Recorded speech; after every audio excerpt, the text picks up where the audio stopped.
ফেসবুকে গুরুত্বপূর্ণ একটি টিপস আজকে আপনাদের সাথে শেয়ার করব। সেটা হচ্ছে নরমালি আমরা যখন ফেসবুকে ব্রাউজ করি তো এখানে অনেক রকম ভিডিও আমরা কিন্তু দেখি। অনেক সময় ভিডিওতে ক্লিক করার পর সেই ভিডিওটা আবার কিছুক্ষণ পরে আমরা হারিয়ে ফেলি।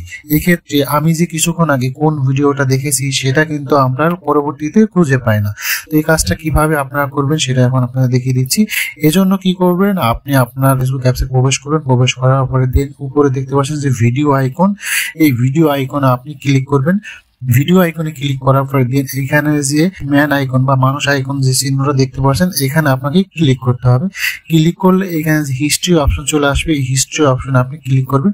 দেন কিছুক্ষণ আগে আমি যে ভিডিওগুলো দেখেছি সবগুলোই কিন্তু এখানে চলে আসবে। তো এইভাবে কিন্তু আপনি খুব সহজে ফেসবুকে যে কিছুক্ষণ আগে যে ভিডিওগুলো দেখেছেন বা আপনি পাস্টে যে ভিডিওগুলো দেখেছেন সেই সব ভিডিওগুলোর হিস্ট্রি কিন্তু এখানে আপনি পেয়ে যাবেন। তো ভিডিওটা দেখে যদি ভালো লাগে লাইক দিবেন, কমেন্ট করে মতামত জানাবেন, অন্যকে দেখার জন্য শেয়ার করবেন। ধন্যবাদ।